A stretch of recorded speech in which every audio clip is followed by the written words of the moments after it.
You have to pay attention. Some clues and some points I will tell now, because you have illusioned yourself into this illusion called world. So you are a part of this. Just like when you are dreaming, as long as you are a part of the dream, you won't be able to make out that is dream. It would appear as real. Only when you come out of the dream, you can make out I was dreaming. And the dream was there. And that same way just now, see your mind has taken the reflection of this appearance, the world's appearance. And this world in turn has shown its appearance because of your mind imagining, your consciousness imagining in that way.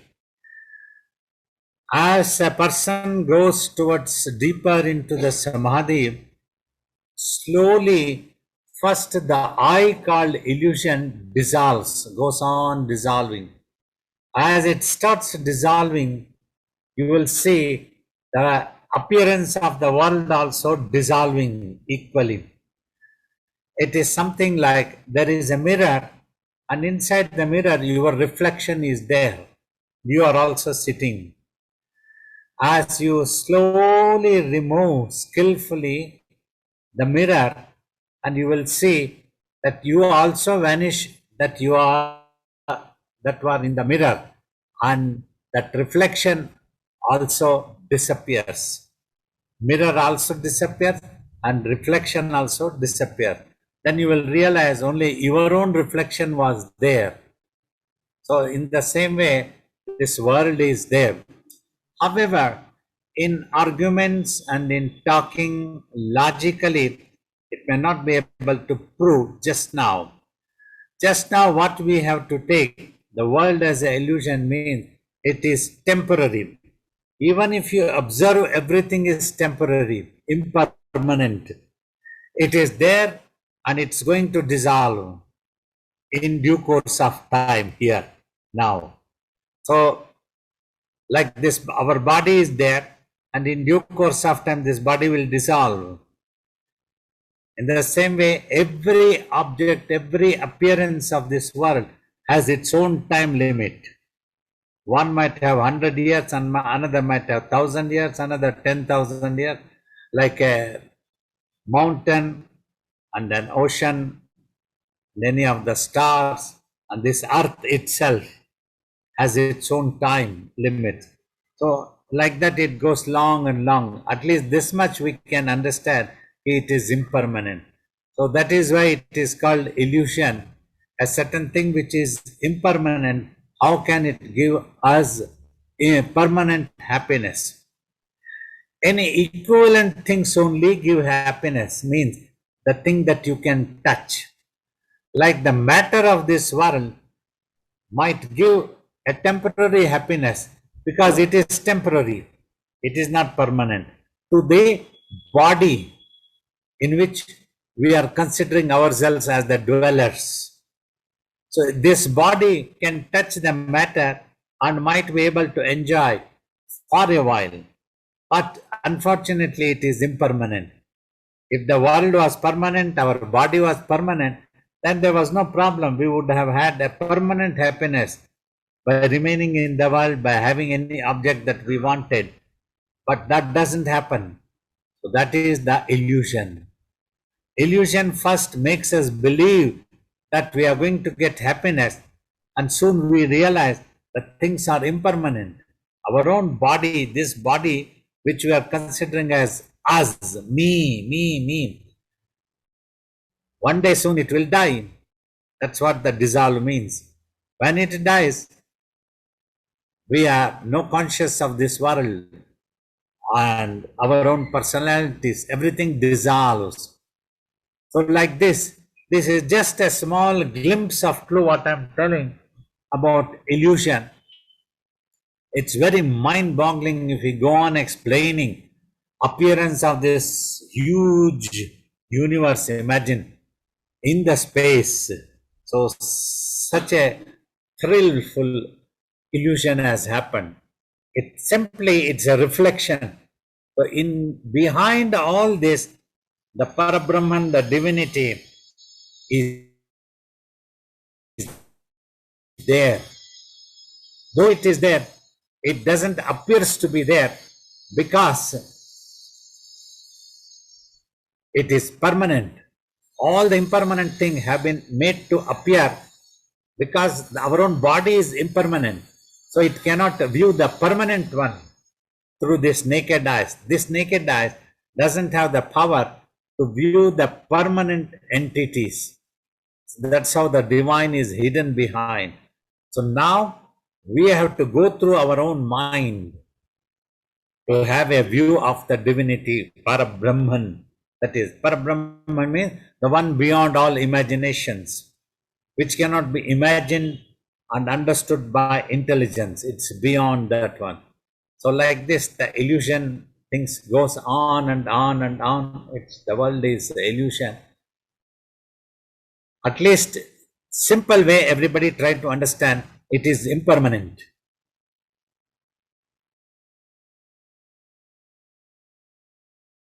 For this, in Yoga Vasistha talk, it is there and it is not there. That is his language. I try to explain in a slightly simpler way. It is there but appears not to be there. Like the space. Space appears as if nothing is there. Simply a void place, that's what we recognize. But space is there. So that's how existence value means. That's how the divinity is recognized. That ultimate truth has substantial existence value. Whereas this world, universe, which has an appearance value, but doesn't have the existence value actually, because it is impermanent. Its shape is going to change. Its shape is going to dissolve and become something else. That is also to make us fool ourselves that it is going to be there. Like this body, if it's put on the funeral pyre, it will become a handful of ashes. But now it is solidly here with a white beard and talking all sorts of nonsense and sitting in front of you, becoming a master and knowledge and wisdom, everything coming. When it goes to funeral pyre, only this many ashes. Oh, this was the Babaji we used to see. See, some bones and a little bit of ashes are all here. That's all. Where is Babaji? Whom we were addressing, Babaji, Babaji, Babaji. Where is he? Nobody can see. So that's that. To tell that, in my opinion, this universe, world has appearance value. It appears just like Vasistha talks about the dream. The dreaming is true, but the things of the dream are not true. The objects that appear in the dream are not truly there, but the appearance of an object is there. That is true. This could be a little bit confusing unless you pay attention and understand. He says that you dream every day, or you might be dreaming. That dream appearance is true, but the things that are in the dream are not true. Any of the characters, any of the personalities, the stories that happen, objects that are all there, it will be known. Dreaming has only an appearance value, but not an existence value. Permanently, it's not going to be there. So that is the difference between appearance value and existence value that I try to talk. In the same way, this universe, world also has appearance value. It has appeared. You might say, I can see this world. How can you say it doesn't exist? It has simply appearance value, because it's not going to exist like this all the time, permanently. That's why it is to be considered. It doesn't have the existence value. but it has the appearance value. Our own body also doesn't have the existence value, but this has the appearance value. This has appeared. You are seeing a Babaji in this body which has become old now. This has appeared to you. So that is what is the truth. But behind this, the true Babaji I am has the existence value, but it doesn't appear to be for you. Temporarily, it has no appearance value. Until and unless you don't try to see through the same dimensional existence, that is your own mind, your consciousness. Your mind is made up of consciousness and energy. Both are real existence value, but doesn't appear easily to the naked eyes. That is what is it has the existence value, but it may not have appearance value. So through this mind, you can visualize and have the experience of that ultimate truth that is all pervaded, divinity, what we call as divinity. Only through the mind you can see. That's why through the mind you can get connected. So that is why the master teaches. First, remove the preoccupation of your mind from its own imaginations. All the imaginations that are in the mind has appearance value but does not have existence value. Whereas you are believing it to be the existence value and you are totally engrossed into the appearance value.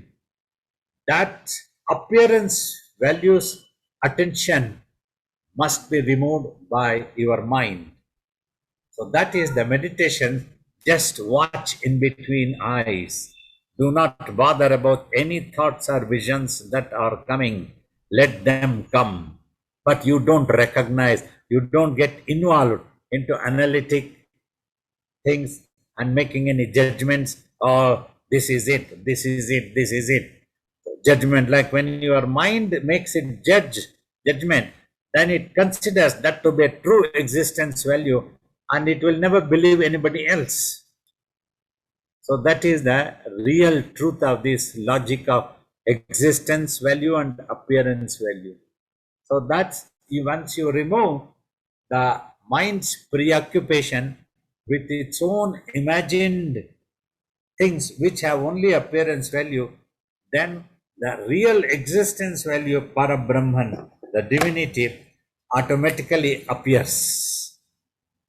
That mind can see the divinity because they both belong to one dimension of existence value. That is infinite, what we call normally in this world. The terminology we use as infinite form. Got it a little bit?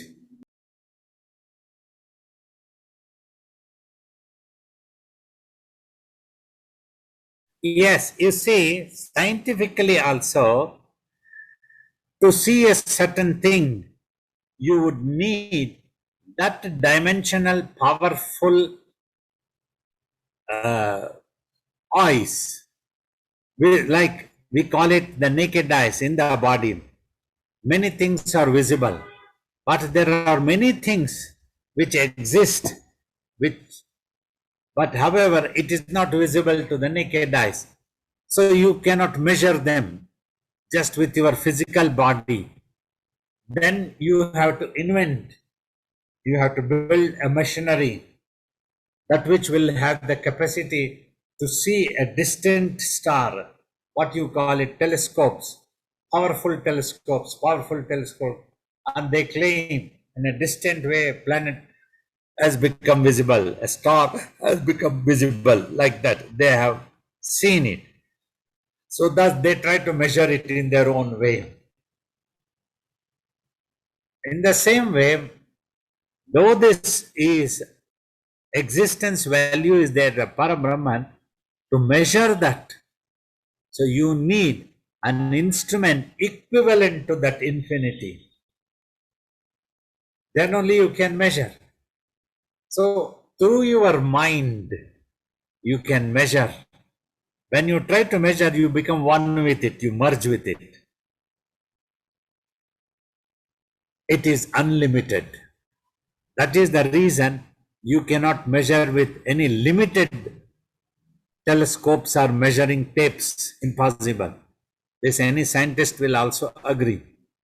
With a certain thing which itself is limited, how can you measure the unlimited one? If you want to measure the unlimited one, you have to become unlimited yourself.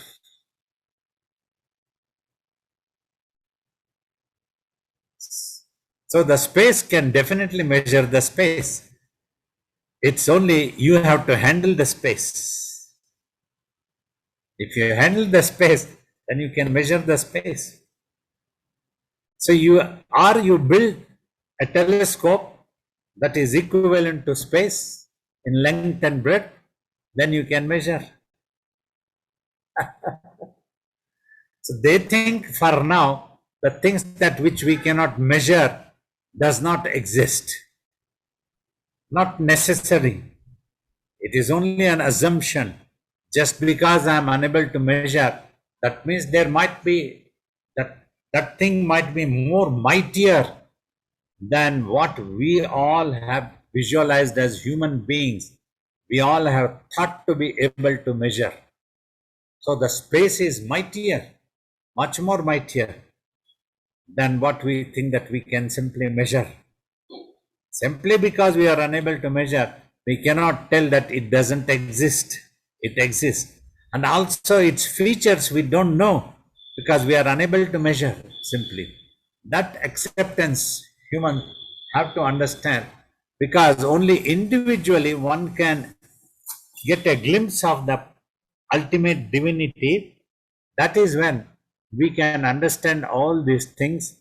Simply because we cannot measure a thing, we cannot understand a thing, that doesn't mean that it doesn't exist. This is my opinion.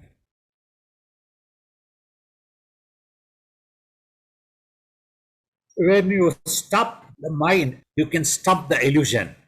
In the process, you understand everything about the illusion also. But because it's an individual experience, so you may not be able to demonstrate. Even hundreds of things are there in science and technology which cannot be demonstrated. They declare that they came across a star in a distant place which they could visualize through a powerful telescope or giant telescope, whatever it is. The rest have to believe. All those who cannot see through that telescope will have to believe and have to have faith, because they cannot demonstrate a star at a distant place to all humanity. Impossible.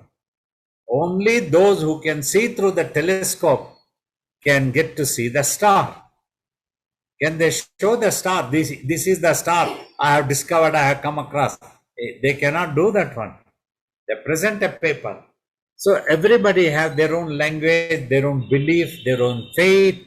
So that particular community believes whatever through their community a person claims to have seen. If anybody tries to make fun of them, they will all make fun.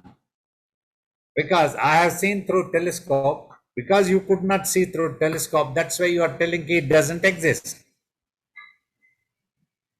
When you are sitting there, can you see the Milky Way? Can you see sun? Can you see the stars? Can you see even planets of our solar system? You need a telescopic help. Without that, you cannot see. Simply because you cannot see, do you deny its existence? Now, because the scientific community have accepted it exists, and they say through the telescope, if they put a telescope, they will ask you, you also come and see through the telescope. You refuse. You tell, I want to see only through my naked eyes. Otherwise, I don't want to believe. So in the same way, I am calling all of you to come and see through the telescope that you have. That is the consciousness. Come out of this illusory eyes. Close these eyes. Remove all the imaginations. Then you will find that mind. That mind is pure consciousness of existence, and that consciousness can see the consciousness that is all pervaded. So that is the telescope you need to see through. So if you cannot see through that telescope, now you cannot see because you are preoccupied with imaginations. So in the same way, you are preoccupied with your naked eyes, and whatever you are seeing, you are ready to believe only that much. Then you cannot see a certain thing through the telescope. So you say you don't want to believe, the scientist will make fun of you. It is simply each other try to understand the logics properly and respect each other. Both science and spirituality goes for existence value, right? Just like as you were telling, they have their own criteria through whichever we can measure, then we accept the existence value. Here, as Adi Shankara talks in Viveka Chudamani, when you come face to face in your consciousness, and when that consciousness of yours is not into any type of imagination, know that existence as the truth. Why? As long as you are into imagination, you will get to see only what you imagine. First you stop that imagination, then what you see is the truth. So that is the science. Spirituality also is the science.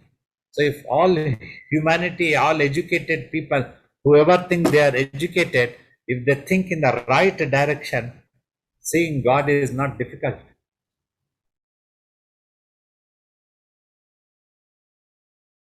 By practice of meditation, first you need to overcome the illusion that there is a you illusion, there is a me illusion or other illusion. There is no such thing of you, me and other. There is only one illusion. Temporarily, it appears to be for you that there are so many with their own illusions, which really nothing exists. Only one single self exists. Because of the brain's reflections and your own visualizations, you are thinking that you have your own illusion, other have their own illusion. Once you overcome your own illusion, you will see that there is nobody else is there and no other illusion exists. Only the single self exists. What I am talking, you may not be able to digest this truth just now. You need to go deeper into meditation, overcome all imaginations, then you will experience. So you have to go to the telescope called your own consciousness, your own mind. That is what I experienced through. That's why firmly I can say this is my opinion. I stand by what I talk.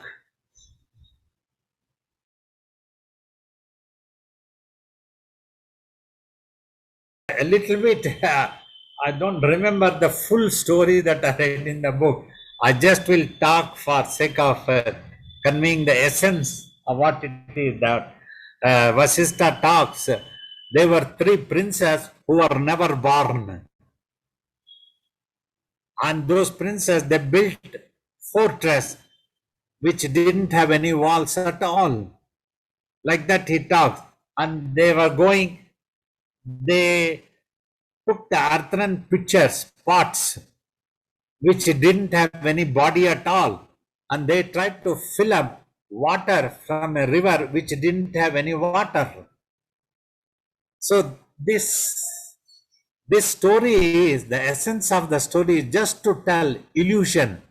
As I was explaining, we tend to believe a certain thing which really does not exist. And we don't want to understand a certain thing which really exists. Because we have developed our own criteria. Just now, as you told, in science, whatever they can measure, it will be able to measure, provided they have a bigger measuring instrument. The space can be measured, provided you try to invent a bigger measuring tape which is bigger than the space. Till then you cannot measure, that you have to accept.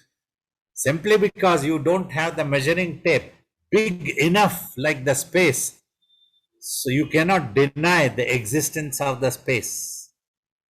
Just because you cannot measure just now. Just now you cannot measure because you don't have the measuring tape enough to measure the space. Is it not this a truth? All of you sitting, think in your mind. All of you become scientists and just try to think what I'm saying. Simply because I don't have an aeroplane, I cannot deny the existence of the aeroplane. So that is the logic. One has to understand. To tell this illusion only, Vasishtha talks of this story.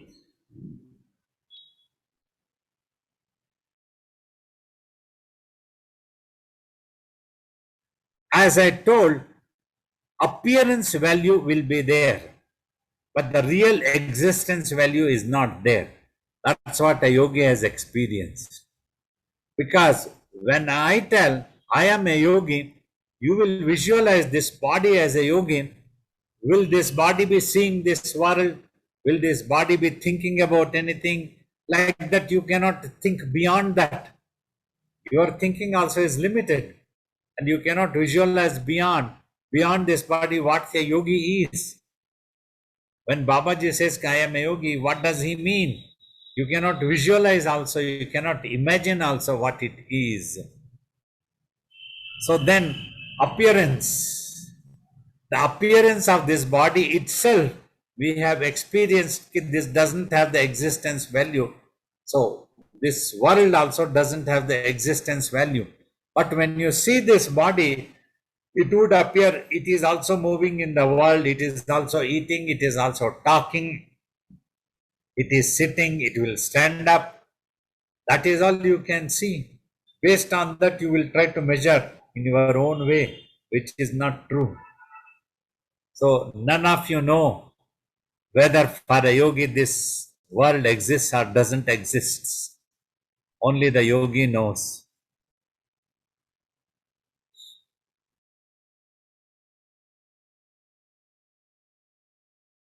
I will try to talk, but it could be mind-boggling, not easy to understand. Everything is in the mind. So whatever the mind believes, that becomes the truth. Since our childhood, we learn to call a father a mother. Suppose if our own parents were not there and we were brought up by somebody else and we do not know, we would have called them also father and mother. If nobody had told us, this is not your parent and that was your parents died, so we would have never known. That's what happens. So unless somebody tells us, we won't know. Till then, finally, we don't know what the truth is. At the moment when we came out of our mother, we didn't have any consciousness at all. Only after that, when the conscious came, we all started thinking this is mom, this is dad, this is brother, this is sister. Like this, the entire universe system depends on our mental assumption. Whatever we assume, we firmly believe. And then we have other methods evolved, like DNAs or anything might be there, blood, so on, so would be there. But everything we will have to believe somebody. We get to see in movie stories somebody, a doctor gives a wrong report by taking some bribe and the DNA doesn't match as he says, but finally the DNA matches for the hero and hero's mother. The same thing can happen in this world also. So anything could be. Just for sake of understanding, I'm telling, I do not deny anything. So everything simply depends on a faith system. If you use your intelligence also, we have to believe somebody telling us, even whether it is DNA matching or the blood matching, anything. When the forensic expert or somebody tells us, we have to believe that. We ourselves may not have that knowledge of that system. So finally, all this on the faith system, when we know ourselves, we finally understand, then everything dissolves, all imagined things.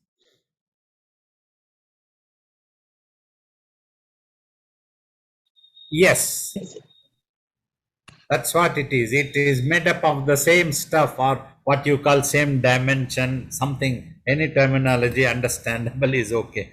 It is the same thing. It belongs to the same. Like the matter touches the matter, this body also belongs to the matter world. So this can touch the matter. But the mind really cannot touch. It has to imagine as if it is eating a fruit, but it doesn't eat anything, mind.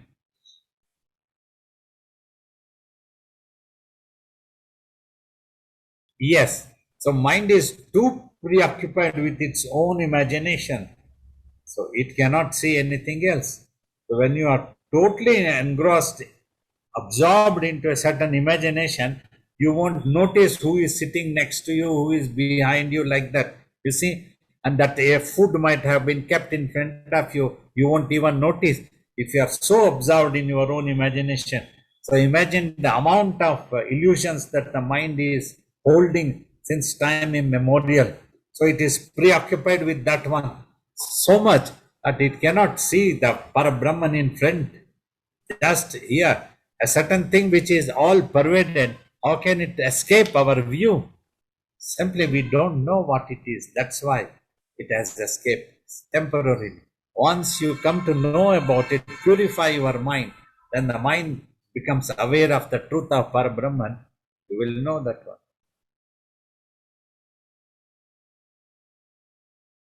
Though you are all pervaded, you have subjected yourself and limited yourself into this body, and you are firmly into that illusion. So that is why the individualities appear. To overcome this, you have to overcome the imagination of the mind. That is what the effect of meditation. When we ask you to just watch in between eyebrows, the basic idea is slowly to overcome the illusion that your consciousness, you as the consciousness, is undergoing through all imaginations, and through which you have acquired habits since time immemorial. So only when you overcome this effect, then you will experience yourself beyond this body. That's why we tell you are much more beyond the birth and death of this physical body. You meditate, then you will know it's only an individual experience. Through that only you can know that one. Thank you.